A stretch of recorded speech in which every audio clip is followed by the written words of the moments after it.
Hello and welcome. Greetings. As we begin to gather, I want to welcome you today. Thank you for coming on in. We've got a couple more people finding seats. Wonderful. Good afternoon. I'm Corey Passons, Program Coordinator for Interfaith Relations with Interfaith Works. And on behalf of Interfaith Works, I want to welcome you all to this gathering.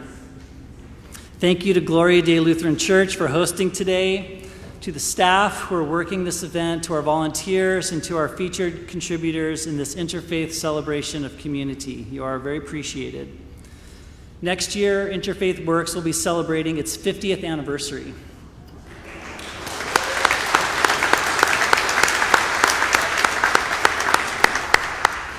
And this program, this year, is celebrating its 40th anniversary.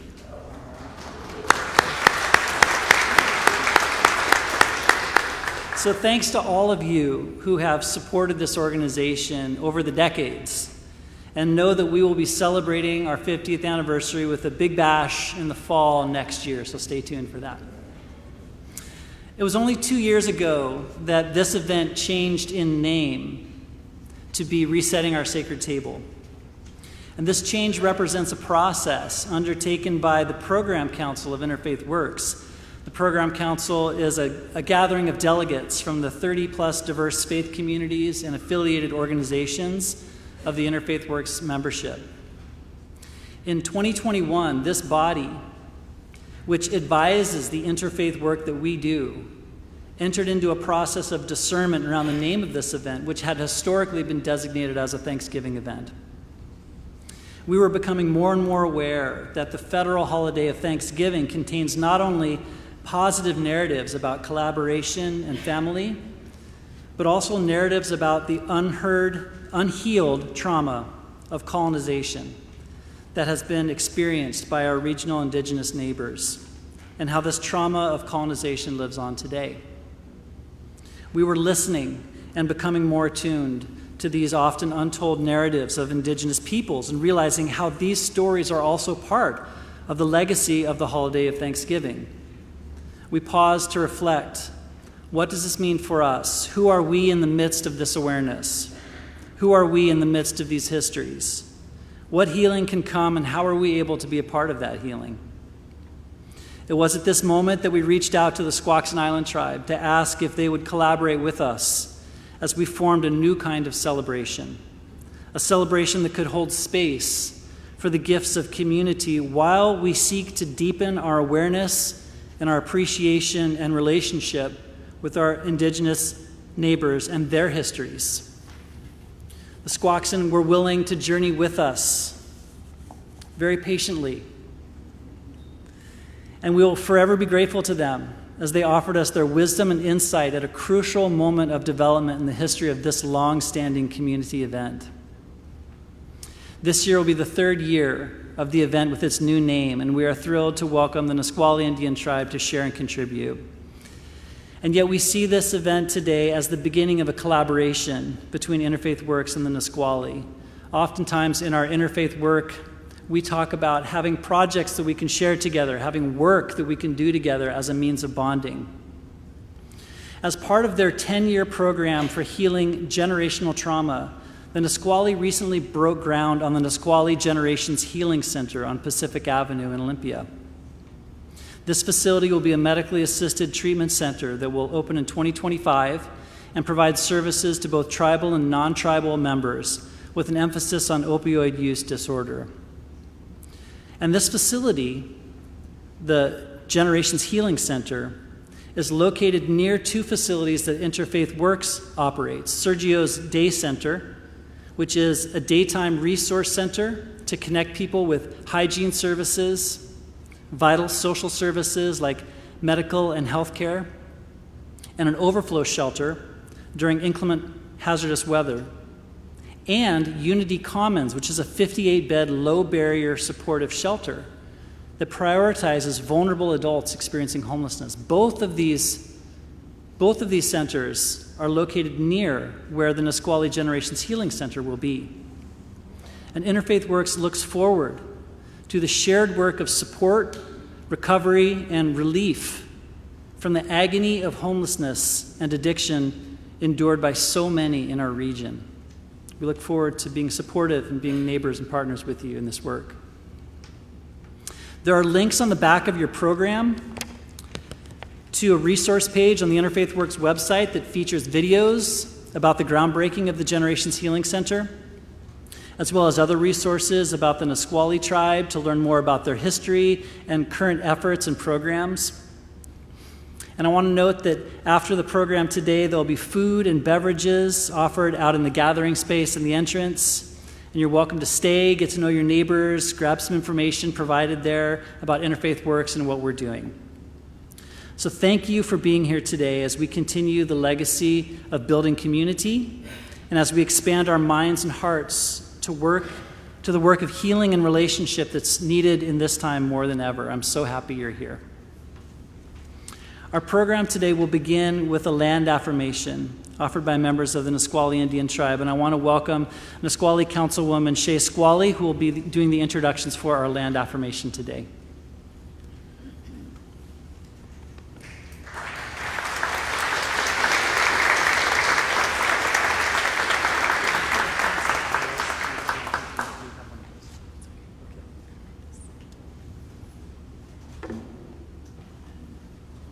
Twagolapu si abdi ishid, yaista blusitsta to all chud squally absh. Good afternoon, everyone. My name is Sinead Squally. I'm the 5th council member for Nisqually tribe and also one of our few language teachers. I wanted to inform you on our Nisqually language program and some of the work that they've done, which is transcribing audio from our last fluent speaker, the grandfather of Willie Frank III. His name is Willie Frank Sr. He is our last fluent speaker, and he was recorded in the 80s by our elder, Gene Sanders, and we used those recordings and brought the language back to the tribe with over 100 different words and phrases and sayings. And we also brought that back to the Nisqually tribe and our surrounding community. And this was done through our Teachers Teaching Teachers program. And 2 of our teachers are here today, and they're gonna do the, sorry, I'm a little nervous. But they're gonna do the land affirmation. So I'd like to call up Andrea and Kayla.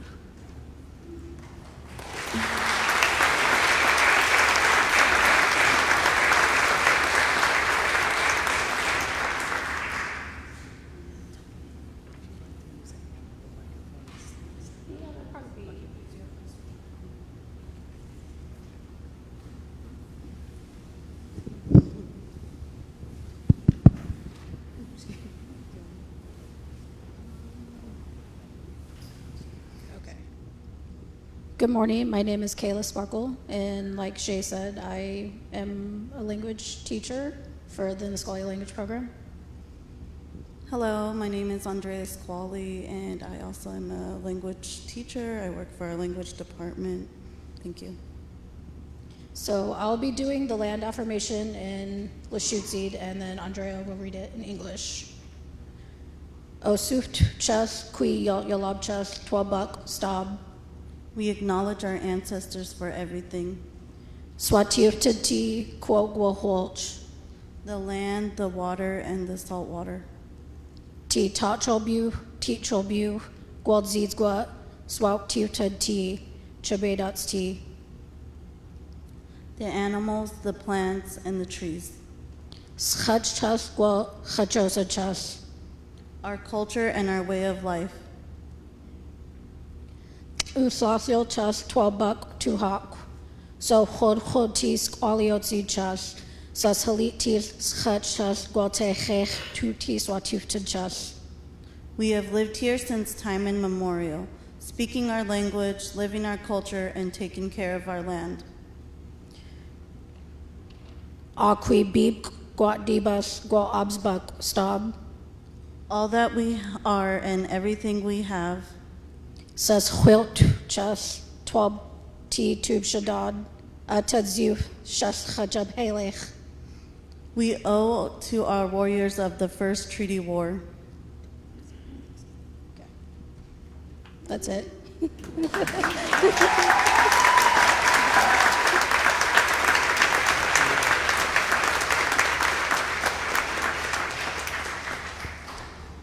Now I'd like to welcome a combined choir from Gloria Dei Lutheran and the Lutheran Church of the Good Shepherd who will be performing from the balcony for the beauty of the earth.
Thank you. I want to welcome the Gloria Dei Lutheran Church pastor, Reverend Julie Hutson, for some words of welcome.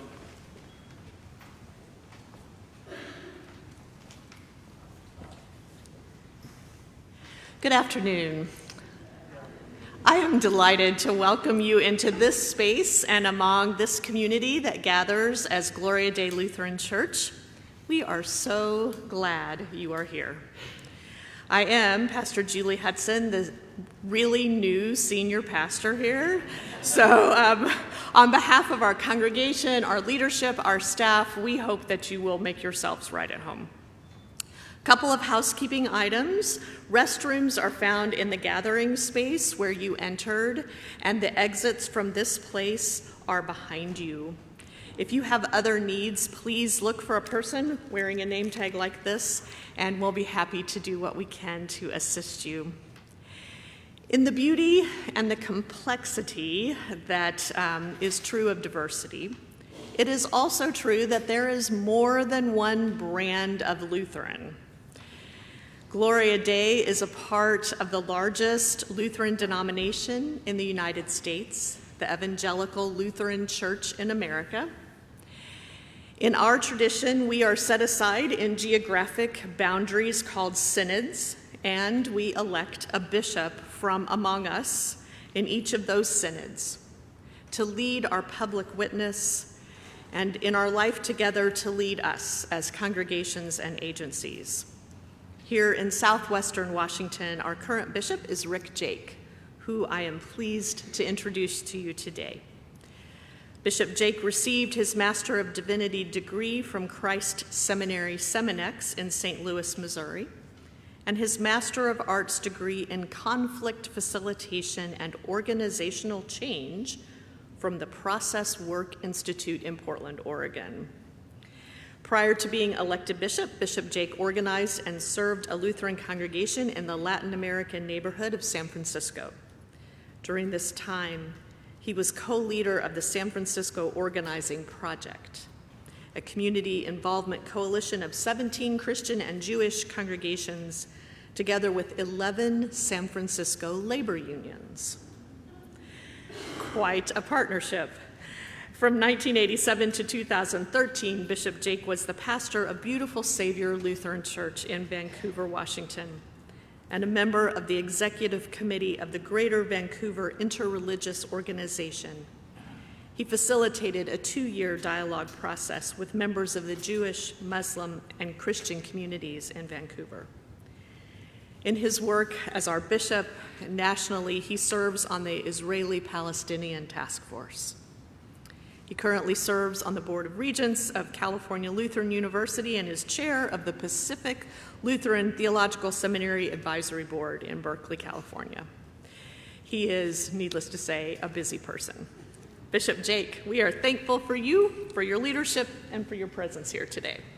Will you welcome Bishop Jaech?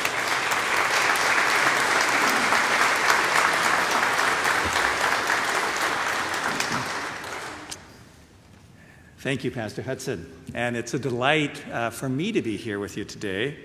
And we in the Lutheran community are so happy to be present with you as part of the Interfaith Works organization in Olympia, because we value so much the work that you do in Interfaith Works in terms of facilitating dialogue and conversation and understanding amongst all faith traditions, and also because of the important work you do providing shelter and support for people in need in this community. So thank you to Interfaith Works Olympia for all the good work you do.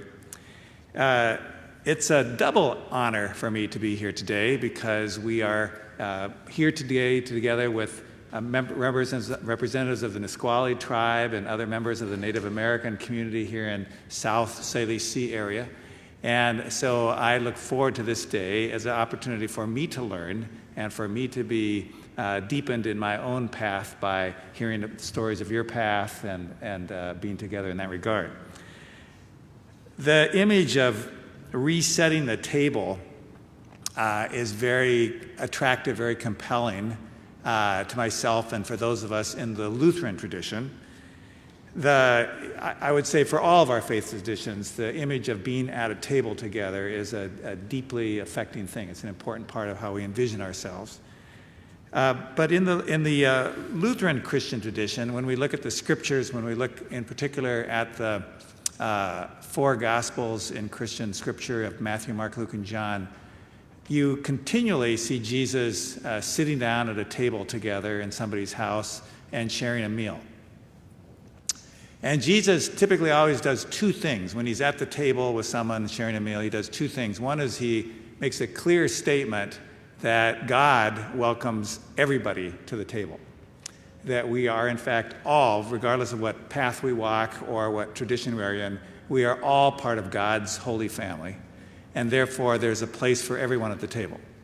That God, in the creation of the world, created the mountains and the trees and the rivers and the human beings, and that God created with equal value and with equal worth and with equal dignity every person. And so, of course, Jesus said, everyone is welcome to the table, and there needs to be a place for everyone. What Jesus also did when he was at the table with people is he taught them table manners. We're all welcome to the table, but the meal will go a lot better if we learn how to treat one another with respect and dignity. And so Jesus would teach people table manners about listening and responding, and also taught them to pay attention to, in their own place, in their own context, who is actually being welcomed to the table, but who is being pushed away. It can happen in any of our faith traditions that we get into a place where we set barriers and we keep people away from the table. So Jesus did both. He welcomed people to the table, and he taught us how to live together with dignity and care and compassion for one another. So this is a core belief in the Lutheran Christian tradition, and it's out of this core tradition that 7 years ago in 2016, our church body of our branch of the Lutheran Church passed a resolution at our National Assembly that repudiated and declared false the doctrine of discovery. Thank you.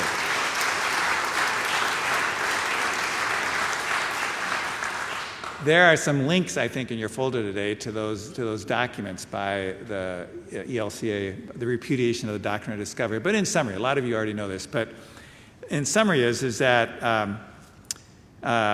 back in the late 1400s, a couple of different popes at that time in the Roman Catholic Church, which was representative of all Christianity in the whole western part of Europe at that point, passed two statements in which they articulated a doctrine of discovery that basically said that when European explorers and soldiers would go out exploring in different places and would come upon new lands in Africa and the Americas and Asia, that if there were no Christians already living there, they had the right to possess and colonize that area. In other words, the first people in those places, the indigenous people, weren't considered fully human or people if they weren't Christian. And so the popes gave this doctrine of discovery, said it was okay to seize those lands and colonize them. And that created this ongoing competition amongst Italy and France and Spain and England and Denmark. Yes? Oh, okay. We're having problems with it. Okay. And can you hear me okay now? And it started a competition of those countries going to different places and seizing and taking control of the lands. Well, in 2016, we repudiated that. We declared that to be false.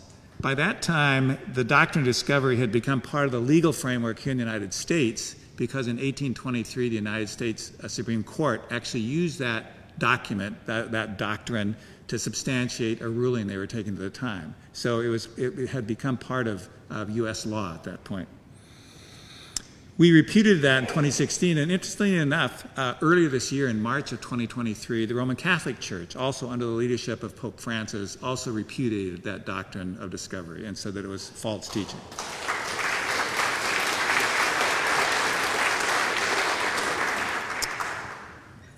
So the repudiation of the doctrine of discovery was in 2016. 2 years ago, in 2021, at our National Assembly, we also approved a second declaration, the Declaration to American Indian and Alaska Native People.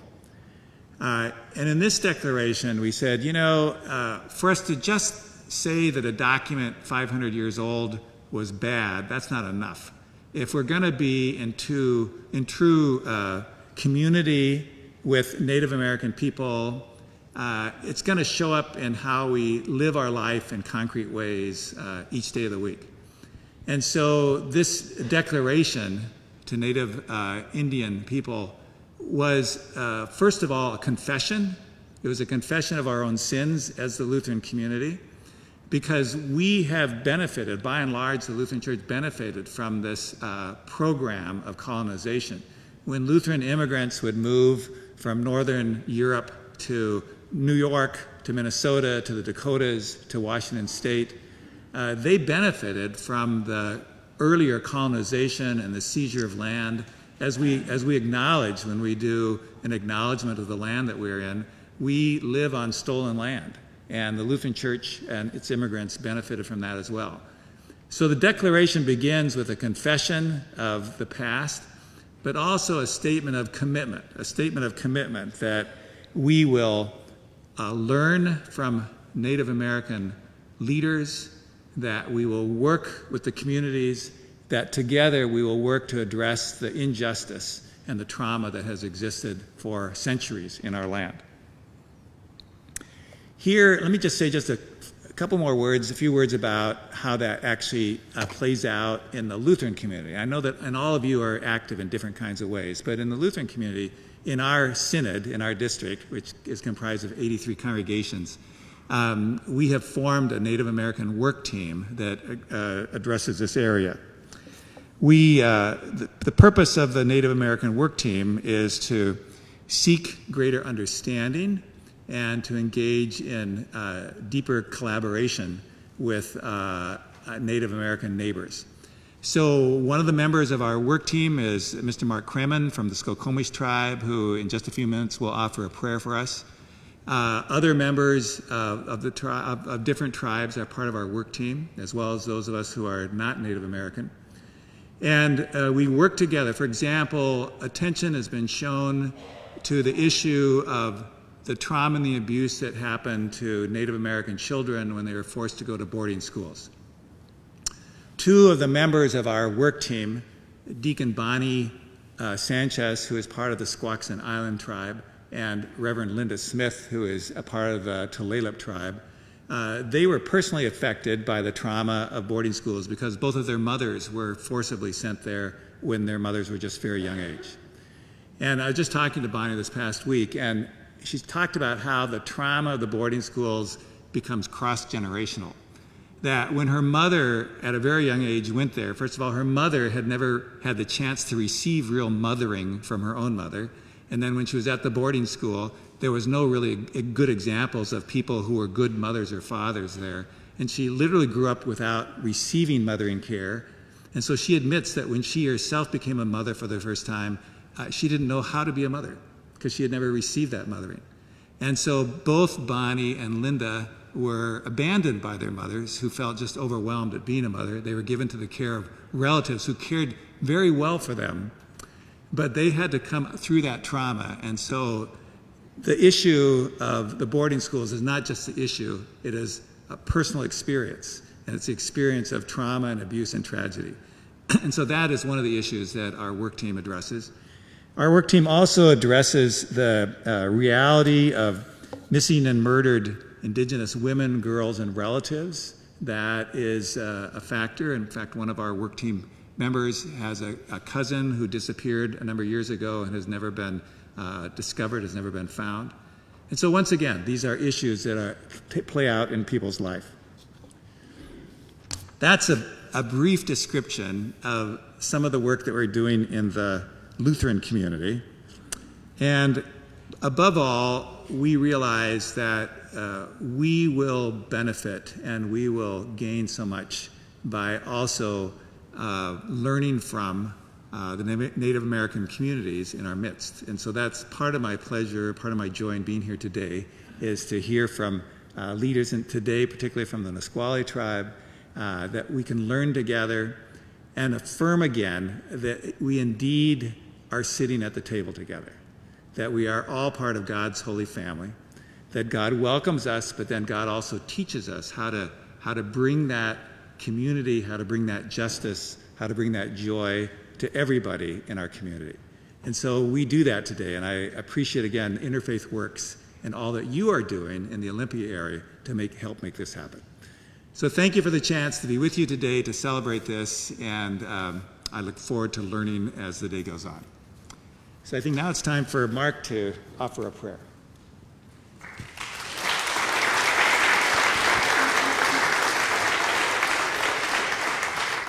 I want to welcome Mark Kremen, Skokomish elder, ELCA, Evangelical Lutheran Church of America member, and also a longtime beloved contributor to our program council.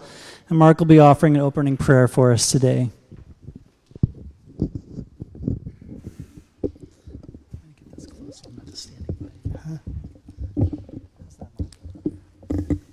Is that close enough?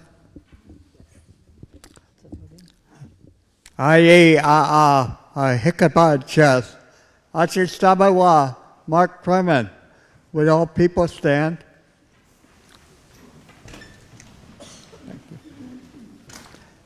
Hey, Hickabad. Sasadai, Dedubas, La Sawalabas. Oh God, I am in prayer. Very good that we gather. Let's say, Pipi plus, the Sasasad, the boss. I'm thinking about all of us. A Hyderabad chest.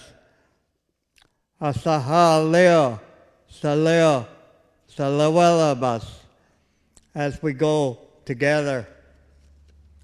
Dwakya, the Siya, the Sladai, the Dabad, the Chachas, grandmothers, grandfathers, fathers, mothers, children, Dwa Bek Siaya Chas Iaa. To all people I pray.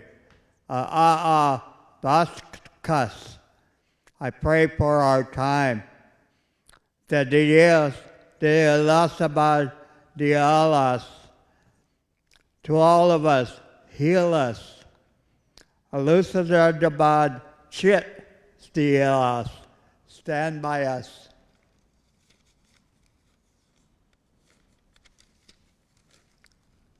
Sasidai, Sasidai. Dwa u. I'm very glad for you. Dabad, Dahida, Name of the Father, Son, Holy Spirit. Amen.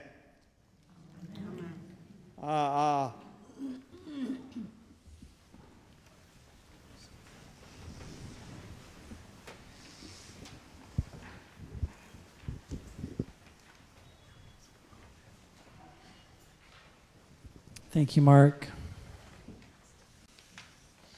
It's my joy now to welcome Chairman Willie Frank III from the Nisqually Indian Tribe. Thank you for being here today to facilitate the contributions.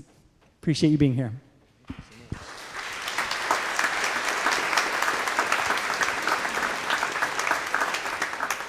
Good afternoon, everyone. My name is Willie Frank III. My Indian name is Kulashgid, and I'm honored to be chairman of the Nisqually tribe. My father is Billy Frank Jr. My mother is Susan Crystal. My grandfather is Willie Frank Sr. My grandmother is Angeline Tobin from Squaxin Island. And I am very honored to be here today as chairman of the Nisqually tribe, having the opportunity to come here. I was just telling Dr. Larson I'd never been to church before. I grew up, my mother was a Jewish woman from Detroit. She worked for two of our governors here in the state of Washington. And my father was a little Indian man who grew up along the Nisqually River and spent his life, teaching, educating, and bringing people together. And here we are today. I bet this was the first time that we heard Lashutzi today in the church here. It's a pretty amazing feeling to be a part of that and be a witness to that. And to think about the stories that you were talking about there, and I think about my father. You know, I'd always ask him because he didn't have me until he was 50, so he was quite a bit older, you know, when I was being raised. And I saw our teacher back there, Mr. Hamford McLeod, who's been one of my teachers here. But also, you know, you think about the families we come from, the stories that we have, and the obligations. Willie Frank Sr. was our last fluent speaker at Nisqually, and he is my grandfather. And we have not had our language awakened in really, I'd almost say over 50 years since U.S. versus Washington, 1974. You know, and I'd ask my dad growing up, I'd say, Dad, how come you don't teach me the language? You know, how come you never taught it to me? You know, and he'd say, because your grandpa, he didn't want us to speak it because of what was happening to him in the boarding schools and what happened to him growing up. And to hear it being spoken today, you know, is truly remarkable. To think about after all of our challenges and, you know, I guess you could say, you know, challenges as of being who we are as Indian people, being able to exercise our treaty rights, practice our songs, dance, and our way of life. And I think today you're kind of getting the trifecta of everything today. Because I am a fisherman on the Nisqually River, and I still do fish in the same area my father and my grandpa and my brother fish in today. And that's pretty cool to think about over 100 plus years in the same area. But now you think about what we're doing with the language, not just at Nisqually, but within the local communities, within the schools. And to think about our Nisqually language being spoken within our local schools now. But not so much the schools, more or less amongst our own people. And I always tease Shay, our 5th council member, I'm not learning the language until you teach it to me. And so I told her I plan on getting to 100 years old if it takes that long. Because my father always taught me, as long as you can say one word in our language, it'll always be here. And I'm very grateful now to have a whole team, well, it's 4 now, but we're building a team of language speakers who are going to be able to teach teach myself and a whole generation that never had that opportunity. And I think I'm going to be bringing up Kayla, right? To the language, mountain story. Oh, Andrea. Sorry. Andrea Squally, please come on up. She's the older sister of Shay Squally also. Both are language keepers, and they're going to... Thanks for calling me older. Hey, I'm 41, just so everybody knows. I'm the oldest one up here out of our crew. Well, our teacher's in the back. He's going to come up and drum here in a sec, but...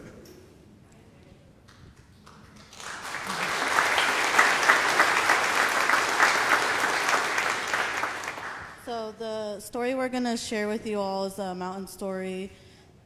Oh, it's okay. You got it? Okay.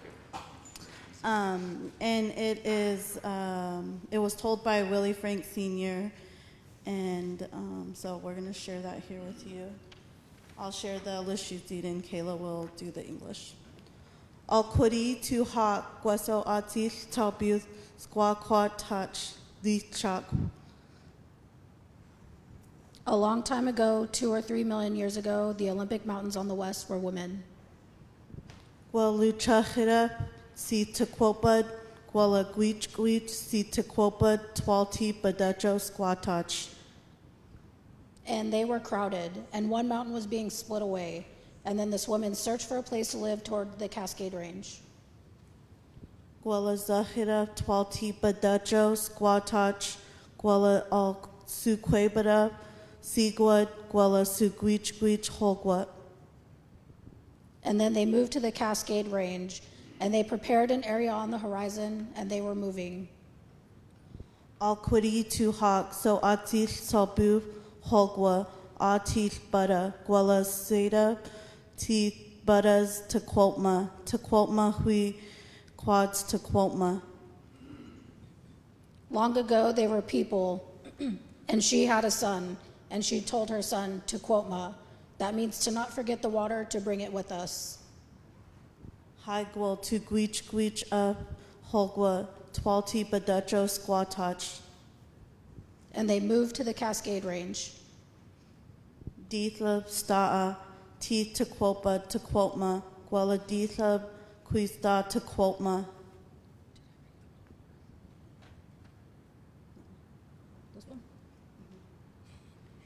This is the name of that mountain, Tequotma, and they were the ones who named it Tequotma. Guala tu alti Sokotla Tit Stoluk. And the rivers poured from it. Hot Stoluk. Oak Us to alti Tequopad. Buck Stoluk to alti Squatach. Good rivers poured from that mountain. All rivers poured from that mountain. Ka Stoluk. A lot of rivers. Thank you.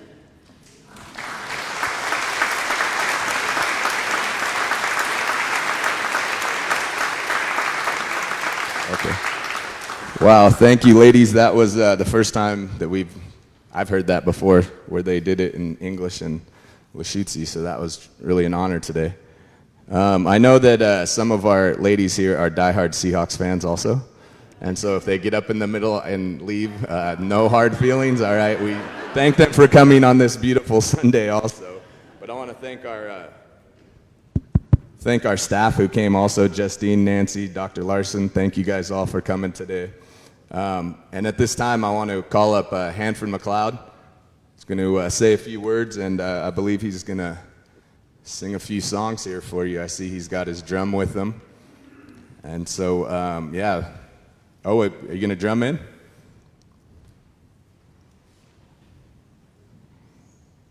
We didn't have a chance to plan this before here, so.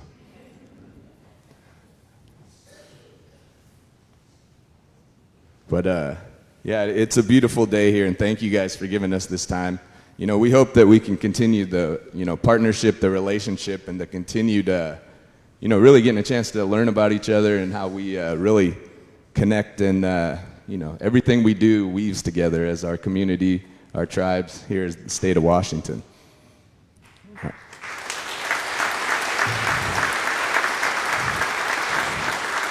All right. Mr. McLeod, do you want to say a few words here, sir? Yeah, you got it. You got the crew coming up now. Come on, up here. Let's get up here. Let's get up. No. This guy, I've never heard this guy not want to talk, so maybe after he sings a couple songs that he might sing a couple or say a few words anyway. I always tell him I sing the song, so why do I need to always speak a lot too, right? Huikwood I have from McLeod, grew up on the Nisqually Reservation, went to school in Yale. Come on this side, son. Leader of this drum group, captain, skipper. I don't know if I'd say historical or cultural guy, he always calls me, or his teacher. But I don't know where to start. Never been in a church with a drum, how about that? Never sang in the hall like this, up here at the podium, next to the altar. So, it's good to hear that story though. The story I always had was how the drum got taken from my grandfather. And those stories were that beating that, making that noise. So drums were never taught to, especially my father. But when it was taught to myself, I became in charge of it. Sorry for all the tears, bro. You put me up here in front of the spirit here, and I guess this is how it moves you. But keepers of the land, when you hear that story, we were in charge of the water. That water which was important. So the song that we sing as important of that, the Koltma, don't forget the water. And then it's a verse which we want to have each one of these. Well, maybe my daughter over there will probably lead a verse for us today. If I can get her to put her up here in the front of everybody too. And you don't know what to say, and then it depends on how it moves you, and that's what they say about the Spirit. So, but having the drum, you see the three boys here, they're half of my drum group, so I got older boys that, of course, sing the songs with me and carry this cultural bearing, I'd call it, because singing is an art. It's tough. It's where you do that training, what you see here in the halls today, what we're doing. So that honor would be to speak it out loud to my ancestors in this area and thanking them for that.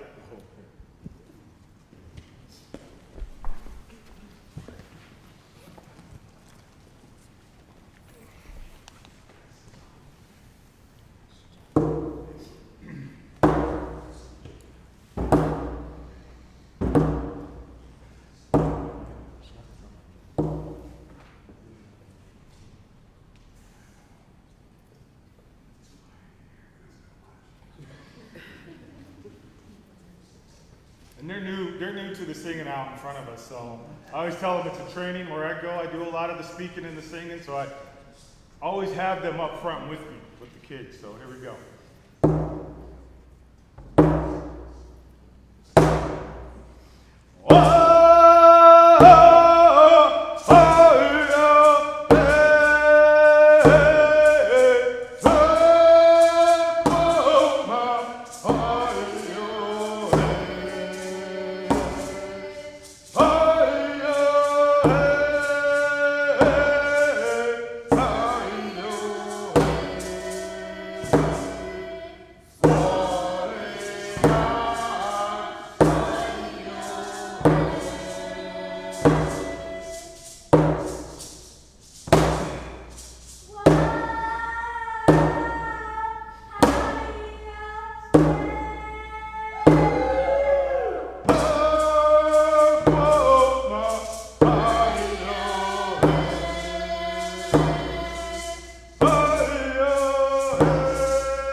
Tradition of singing in, but I want to sing this last song. It just come to me just here in a minute ago, but it was the Nisqually anthem song. These songs that we talk about the story, they date back thousands of years. So.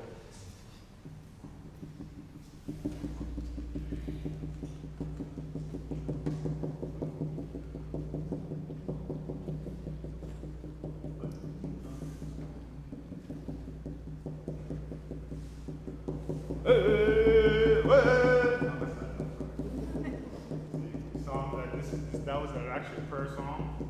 We'll leave that one though.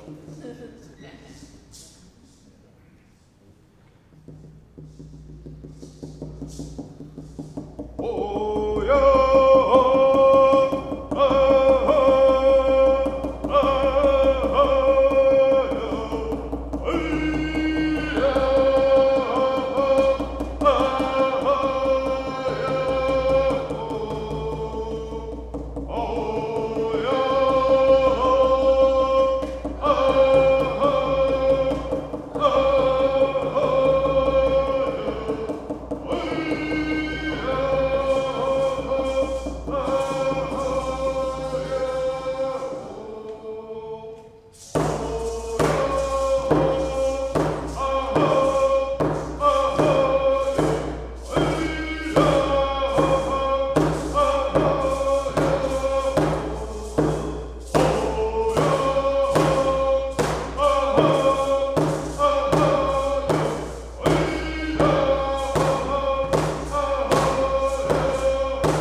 Is it on?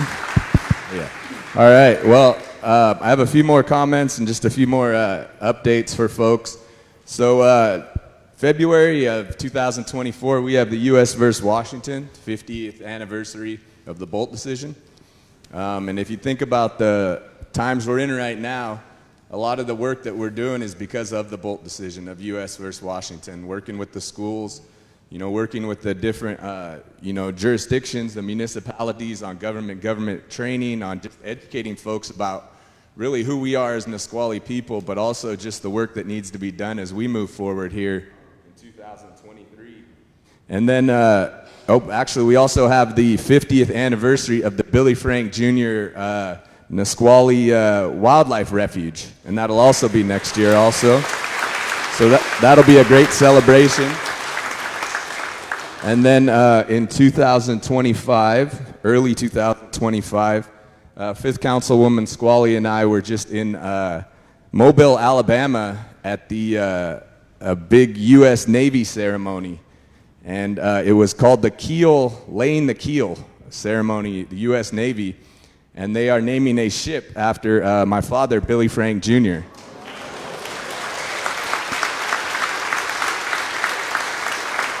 And so this was the first event. There'll be another one next year, and so that'll be the end of 2024, early 2025. We'll actually be going back to Mobile, Alabama, and doing the old breaking the bottle and the champagne. And my wife is actually the one who is tied to this ship as Billy Frank Jr.'s daughter-in-law. So we told her, you got to make sure you break that bottle. Don't mess that one up there. You want to make sure it breaks. So apparently everybody was giving her a lot of, grief about that. So, but then also in 2025, this great state of Washington that we live in, that has not treated our Indian people so fairly, over the time that the state has been here, I guess you could say. But the state of Washington is bringing home the Marcus Whitman statue that represents the state of Washington right now. And, we no hard feelings towards anybody, but it's represented by somebody who really believed in this state, believed in, who we are as Indian people. And when we stick to our, cultural, traditional, our treaty rights, and you heard it with the language today, and seeing all the kids, the family, the generational teachings that are happening right now. I couldn't think of anybody else to represent this state than my father, Billy Frank Jr. He will have a statue in the United States Capitol in Washington, D.C.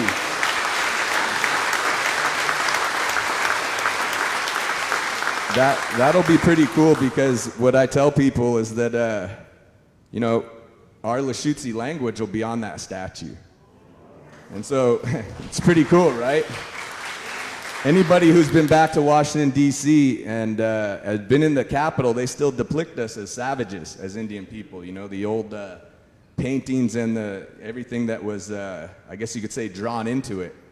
And to think that one of our own Nisqually tribal members, but also, somebody who wasn't necessarily the one that you'd think that would represent the state, he's going to be able to, one, represent Nisqually, indigenous people all over the world.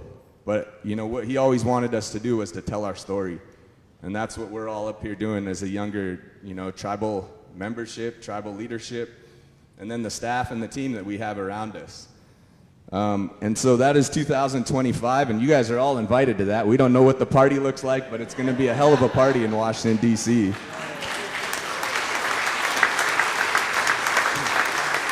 But, and then I'll close out with inviting everybody, and you will hear more information about this one.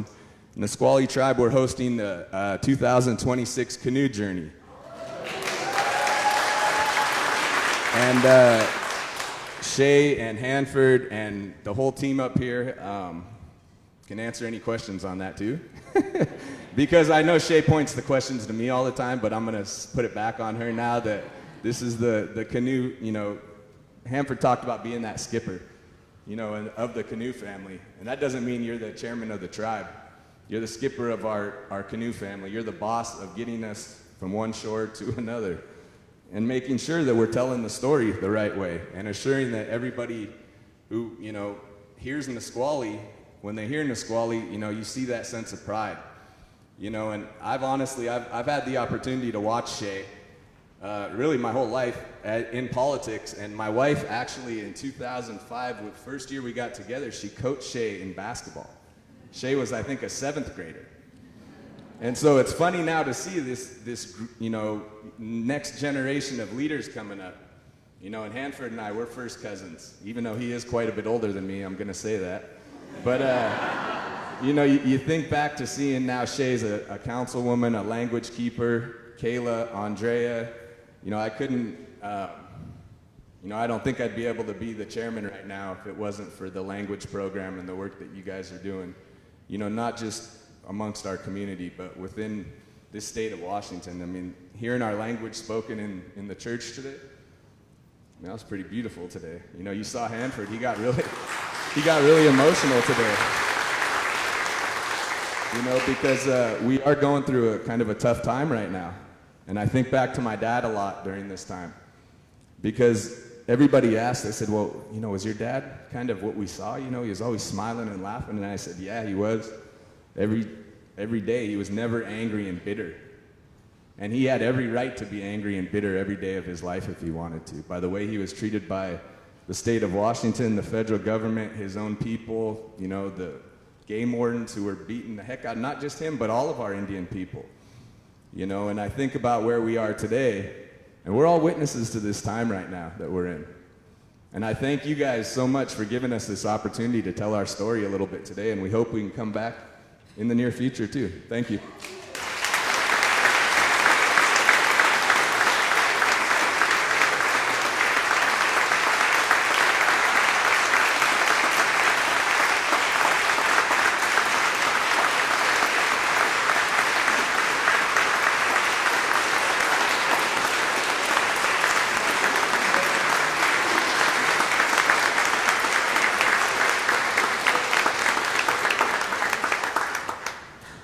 Chairman Frank, thank you for all of you who've come today and shared. We have heard you share stories about the way that there's been historical treatment of your tribe, the way you're enduring, thriving. We're inspired by your story. Starting a relationship can sometimes be awkward. Like, hi, how are you? But it's worth it. It's worth it. And we're there for the effort that it takes to make this relationship real. We want to listen more and show up as we can. So thank you for being here today as this first step in that relationship. Appreciate you all.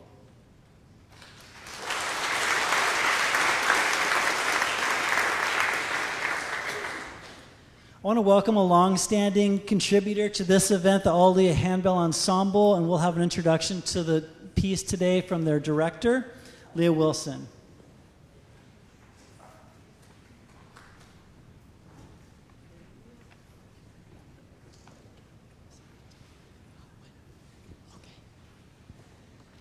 Thank you. Yes, we have been contributors to this festival, for this celebration, a number of years, but this is not an established, all-together, all-the-time handbell ensemble.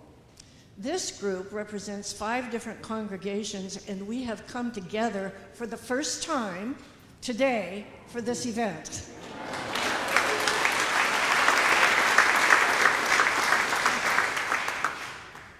Handbells are really big on the East Coast and in the South and the Midwest, not quite so much on the West Coast. So it is a real privilege when we can come together and share the joy of that music.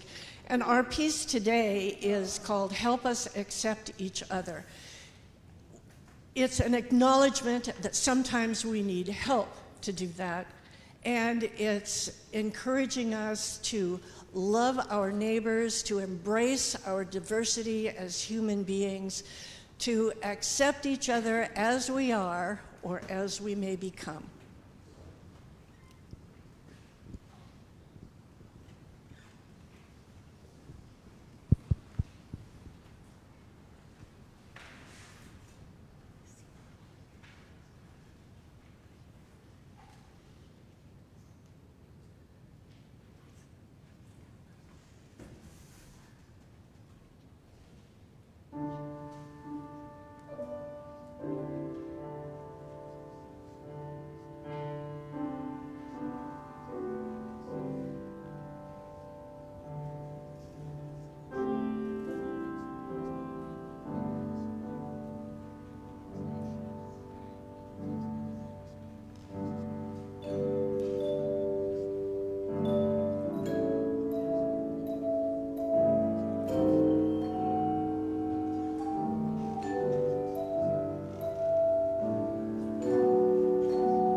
Thank you. At this time, I'd like to welcome Rabbi Seth Goldstein from Temple Beth Hopfilo, who will be offering some introductory remarks to the Temple Beth Hopfilo choir. Rabbi Seth, I want to welcome you as a community leader and a colleague and friend. Thank you for being here today.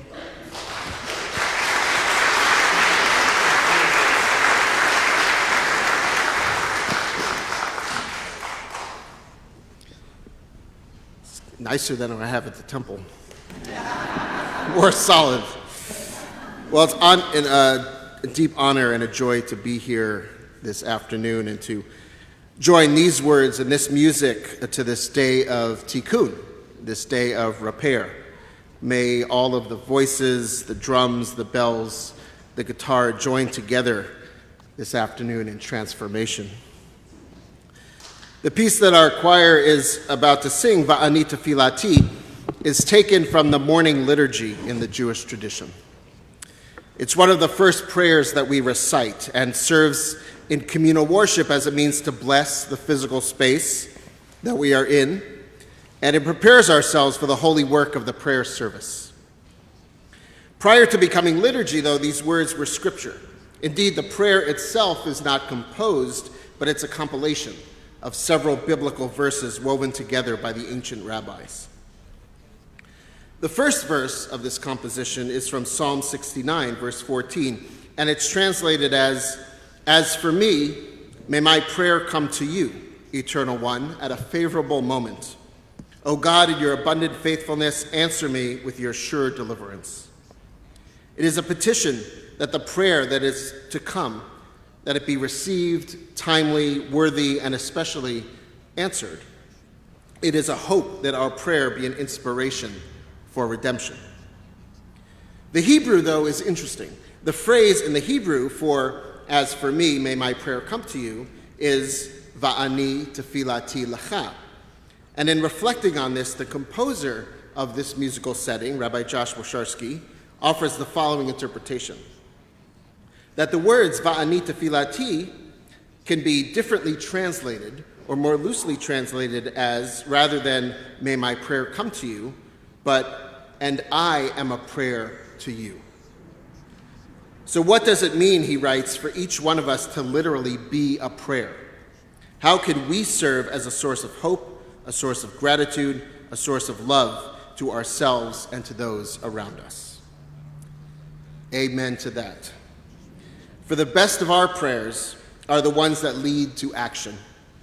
The best of our prayers are the ones that not only direct it outward towards God, but inward towards ourselves. The best of our prayers are the ones that lay out a vision of healing and redemption and peace that we then bring into reality. And the second verse serves as an example of this. The second verse of the liturgy is drawn from the book of Numbers in the Torah and Scripture, from the story of Balaam, the talking donkey one, right? And in this story, the king of Moab, Balak, hires Balaam to curse the Israelites who are on their journey through the desert from Egyptian slavery. Balak, the text says, Vayakat mipnei bnei Israel. He dreaded the Israelites.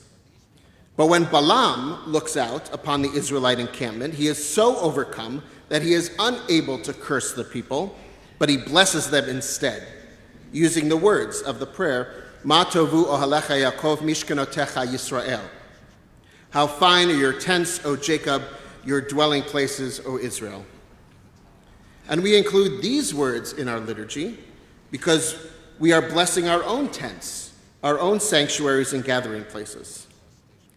But also, I think, by invoking the words of Balaam, something deeper is happening.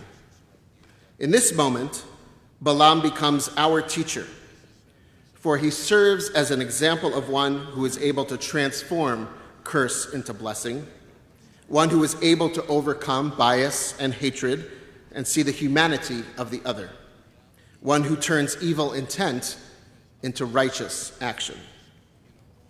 So let this be our prayer, and let us be the prayer. Let us know that healing and wholeness and peace are possible when we look back and remember and acknowledge the past, and yet focus forward and commit to a better future. when we recognize difference and when we prioritize relationship, especially with our immediate neighbors and community. When we know and can see that each one of us is in pain and that we refuse to dehumanize the other.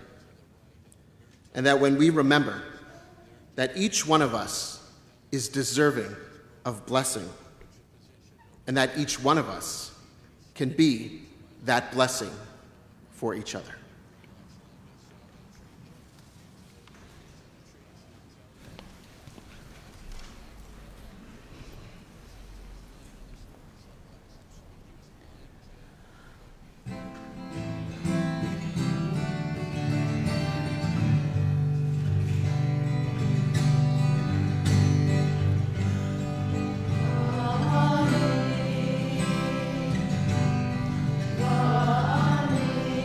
Amen.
Thank you so much for that. Beautiful. As we close today, I'm filled with gratitude for everyone who has contributed. Thank you to the many people who've contributed today and to the Interfaith Work staff working here today. Thank you to Gloria Dei Lutheran Church for graciously hosting, and for your choir, and for the Lutheran Church of the Good Shepherd high up there. Thank you for singing today. For Dan Colgan, your leadership and playing the pipe organ. Thank you for all the technical support today. To the volunteers from Interfaith Works Program Council and Board, thank you. Thank you for your deep inspiration and care for holding and forming this event. To Rabbi Seth Goldstein and Kol Shema Choir from Temple Beth Hopfilo, thank you. To Alleluia Handbell Choir, thank you. And to the Nisqually Indian Tribe, thank you for your rich contributions to our event. And special thanks to Amy Cooper, Interfaith Relations staff support, who did tremendous work in support and development of this. Thank you, Amy. Are you in the room? Hey, Amy, thank you.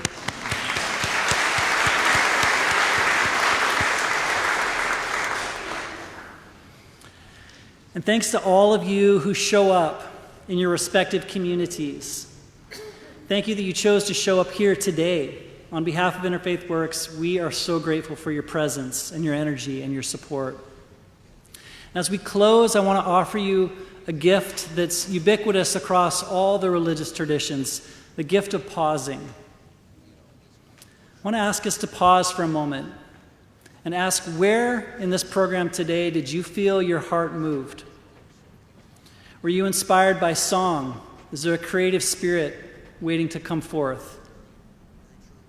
Were you inspired to learn more about some of the references we heard today around treaties, around Indigenous justice? Were you moved by the presence of community? Did you feel a word tug at you? Justice, neighbors, what could it be? So I offer you just a moment to pause, to ask where you felt your heart move today, and to know that that movement is a place of energy to which you can be authentic and empowered and part of the tikkun that Rabbi Seth was talking about, the Affirmation, the form that we're trying to come into of justice in this world. May we look for pathways of connection and peace that can bring forth healing and right relations. And may we all be strengthened in spirit as we continue on, often against all odds, to insist and work for a world where all can be safe, can thrive, and can be honored in their humanity. So blessings to you as you help to work and bring forth this vision of our world in the many ways you show up. Peace to you. And please take some time to enjoy the food in the foyer, introduce yourself to someone you don't know, and enjoy this beautiful day in this community. Blessings to you. Thank you, and be well.